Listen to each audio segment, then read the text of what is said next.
Pallippuram Navabharat rural health training സെൻ്ററിൽ ആരോഗ്യ ബോധവൽക്കരണ ക്ലാസ് നടത്തി.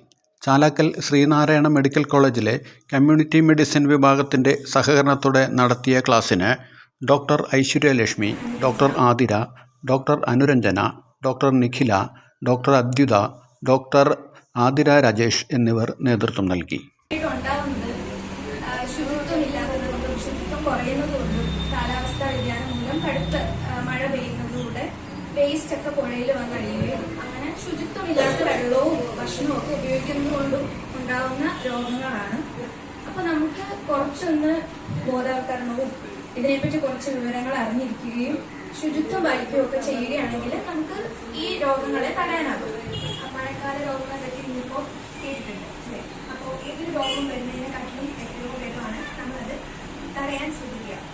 അപ്പോൾ അതുമായിട്ട് ബന്ധപ്പെട്ട ചില നിർദ്ദേശങ്ങളാണ് ഞാനിത് നൽകാൻ പോകുന്നത്. അപ്പോൾ ഏതൊരു അസുഖവും എങ്ങനെ പടരുന്നതെന്ന് പറഞ്ഞു കഴിഞ്ഞാൽ നമുക്കത് തടയാൻ സാധിക്കും അല്ലേ? അപ്പോൾ പൊതു പറ്റുന്ന രോഗങ്ങളെ പറ്റിയൊക്കെ പറഞ്ഞു. ഡെങ്കു, ചിക്കൻഗുനിയ, മലേറിയ തുടങ്ങിയവ, കോളറ, ഇതൊക്കെ ഈ അസുഖങ്ങളൊക്കെ മെയിനായിട്ടും കൂടുതലായിട്ടും വരുന്നത് നമ്മൾ മലിനമായിട്ടുള്ള ഭക്ഷണത്തിലൂടെയോ വെള്ളത്തിലൂടെയോ ആണ്. കൂടുതലായും കണ്ടുവരുന്ന ഒരു ജീവിതശൈലി രോഗമാണ് രക്തസമ്മർദ്ദം. അപ്പോൾ രക്തസമ്മർദ്ദം എന്ന് പറയുന്നത് നമുക്ക് മദ്യപാനം, പുകവലി, അതുപോലെ തെറ്റായ ഭക്ഷണ രീതി, വ്യായാമമില്ലായ്മ ഇവയെല്ലാം കാരണം നമുക്ക് രക്തസമ്മർദ്ദം ഉണ്ടാവാൻ സാധ്യതയുണ്ട്.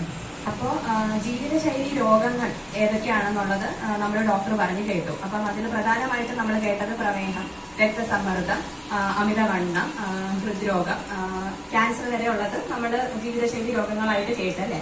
അപ്പം ഇത് ജീവിതശൈലി രോഗങ്ങളിൽ പ്രധാനപ്പെട്ടവയാണ് ഈ പറഞ്ഞ രോഗങ്ങൾ. ഇത് ജീവിതശൈലി രോഗങ്ങളെ കുറിച്ച് അല്ലേ? അപ്പൊ എന്തൊക്കെ ജീവിതശൈലി രോഗങ്ങൾ നമുക്ക് അറിയുന്നത്? എന്തൊക്കെ അറിയാം?